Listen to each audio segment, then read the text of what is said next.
I'm just gonna be breaking down a quick video. I'll let some people roll into the live chat if you guys are around. I'm currently over in Seattle, about to do a boot camp out here. I thought that I would really quickly shoot this out before I run out. So I know this is what a lot of people care about. It's a lot of people want. They ultimately raise a girl. They want to know how to say the right things, how to structure their nights, and that's what the video right here is going to be about. So first and foremost, if you are going to be taking girls home from the nightclub, you have to focus on becoming the man that the women want. So you ask yourself, who's your dream girl? Who's the girl you want in the nightclub? And who's the guy that she goes for? Are you that guy? Do you not have certain skill sets that this guy would have? Do you not know? Do you not have things in your life going for you? Do you not have the shit like you are the man, like you're somebody valuable for the world at large? You can who can do this, but it's a lot of brainwashing, and I know that's not something I want to do. You guys just become the man. Now you want to become masculine and strong. Yes, I'm sorry. You'll be masculine and strong. What's masculine and strong? It's you take the lead, you take the charge. You are the one that is the rock, you're the stoic one. You are the rock, the wave crashes around instead of the rock, the leaf in the wind. You don't get affected by things like a woman would. You're not over here crying every 5 seconds about the littlest thing. It takes a lot to emotionally rock you. You're more in your zone and more centered. You also have a purpose. It's something I talked about in the last video. You guys want to check it out. You have to have a purpose. If you have a purpose, you have a religion, you have something that's bigger than her, something that you're chasing that will always be bigger than your woman. You also believe in your value. You're sexy. You believe you're worthy of women, of friends. You have a narrative, and it says to you that you are somebody that is deserving of beautiful women, of awesome friends, and that you are a very attractive, that you're somebody that's is just inherently attracted to girls, regardless of playing the games or the tactics that a lot of you guys like so much. That's not something you guys really care about. Now, firstly, too, feeling my last group boot camp for the summer. If you guys are interested, let me know. It's going to be my New York City boot tour. Let me know. Or if you guys want to go to New York, text me at 72841-9909. Now, next, when you guys go to a club, you want to become the popular kid at the club. You're also talking to guys, couples. You're talking to ugly girls as well. You're talking to the people that work there, making friends with them. You're making friends with the bartenders, with the owners, with the people that own tables. And over a period of time, you want to get to know everybody. You want to make friends. There's a lot of strategies I use. Complimenting people is pretty good. Giving people pet names, saying good to see you again, even if you've never seen them in your life. I say it all the time whenever I first meet a bouncer or something like that. And the guy is forced to try to remember me because he thinks that he's an asshole for not remember who I am, not knowing all along that I just said that to make him think that he knew me. So then down the line, he's going to start acting like my friend. Really good trick. Now, here's the warm-up process. The warm-up process is you focus on action itself, not necessarily the women. So the action itself is what matters the most. You want to have expansive, relaxed energy. So when you go to a club, you want to relax and have expansive, extroverted energy. Whatever form that takes. It could be really small integers of action. It could be you giving compliments. It could be et cetera, et cetera. It's small introverted actions. It could be something really easy as giving people eye contact. If that works for you. It could be snapping and pointing if you think that's funny. Snapping and pointing at people, like pretend like you know them. You can be, just anything expansive. Now, when you go out too, you don't want to be focused on the women. You want to be focusing on working on a skill set or having fun.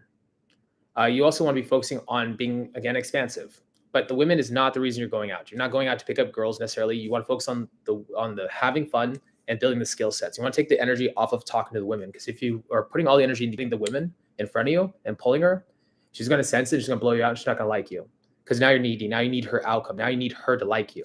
Instead of being a man on your purpose, she is your purpose. Women hate being your purpose.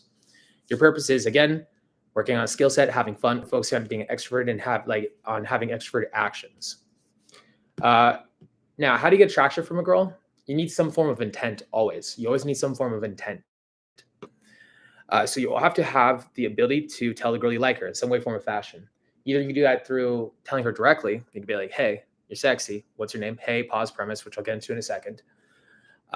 Or you can just put it into the tone. You could use pauses, eye contact. You can look at her in a turned on way. That's another form of intent, but in some way, form, or fashion, she has to know it's a man talking to a woman. It's a man that has sexual intent talking to a woman in some way, form, or fashion. Now, next thing is with attraction, you want to be a guy who leads. You want to lead with your emotions. You want to lead with your actions. You want to lead with the to be fair, like the simple fact that are you attractive or not, you're actually in a roundabout way the one that decides if you're attractive, and you lead her to believe you're attractive by assuming the positive, assuming that she should find you attractive, and by doing that, now she believes you're attractive too, because you're acting like a guy who believes he's attractive. You want to have a devil-may-care kind of a demeanor, like a wild stallion, like somebody that can't be tamed, somebody that she has to try to bottle up and she can't put underneath, like that she can't put underneath her thumb. And let's see. From here, let's get into a little bit of conversation structure. And I'm rushing through this just so you guys know, because I got a boot camp coming up here in about 40 minutes. So I want to make sure I get this out before I have to run off. So here, conversation structure. So here's the ultimate thing behind conversation structures. Obviously, it has to be fluid and flexible. Not everything's a one size fits all, but it's mainly actually focused upon you, the person that's having the conversation, not upon the girl, the one that you're talking to.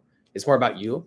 So, for example, number one is a tier list approaching. It's the first concept. So when you're think about approaching a girl, you ask yourself, how nervous am I to approach her? Now, and then you ask yourself this. First question is can I approach and give a passing compliment? Yes, cool. Can I approach to make a friend? Yes, cool. Can I approach to go direct? Yes, cool. Can I approach indirect direct? Awesome, cool. Now approach indirect direct. But the highest on the tier list you can go, that's the approach you want to do. Now let's say you do a passing compliment and the girl gives you eye contact, she checks you out. Now you can do what I call a hey, pause premise, come back. You can say, actually, you're sexy. What's your name? Now that's a hey, pause premise. So I gave the attention getter. I had a pause, and then I gave a premise. You can also say, hey, you're sexy to anybody you want. So that's my direct approach is hey, pause premise. Now the indirect direct is basically approaching the premises in the words themselves. So it's, hey, what's your name? It's more in the premise and the way you say things as opposed to the actual words themselves. It's a lot better because now at any point you can take away the intent, and the girl doesn't know 100% if you like her. So it also adds a little bit more, like gives you more flexibility in the set. It is the best, but if you're not confident and cocky, you don't want to do it because it's going to come across as a platonic conversation unless you say it right. Now, the conversational bulk goes like this. Ask a getting to know you question and then improv off of it. Now, I know everybody hates getting to know you questions because then they say it becomes interviewee. It doesn't if you actually add meat between the bread. So the bread is the asking and getting to know you question, the answer. Then you add meat by improving off it and fucking with it. What's your name? Sarah. Wait. Sarah with an H or without an H? Or without an H? Sarah with an H. Do your parents hate you? Like, what the fuck? No. Don't take that offensively. I'm all right. What I'm saying is every time a teacher had to walk up to the board to write your name up there, every time they had to do that one letter, every time, that little bit of extra effort for no fucking reason. They could have said Sarah as an S-A-R-A. Like, why not S-A-R-A? Why the fuck H? Not to mention, you have to write that on every fucking test in the rest of your life. So now I'm just improving. So that's like now it's no longer interview question. It's not asking a get to know you question. She answers, asking another getting to know you question as if she didn't just say something that you should respond to and act like you're listening to. Now here you want to befriend your friends as well. A lot of guys make this mistake. You want to insinuate, you want to work your way into your social circle. So you do that by befriending your friends. You want to assume they're already your friends. Take care of them, care about them. Unless they start off on the wrong foot, they don't like you off the bat. They don't like you off the bat, ice them, ignore them, whatever. But if you can, you want to befriend the friends. Assume they're already your best friends. Now from here, you want to get logistics, which is where you at, where you stay. Do you have work in the morning? Are you the designated driver? Who are you here with? Who do you live with? And et cetera, et cetera. Oh, where do you live as well? So you know how far she lives from you.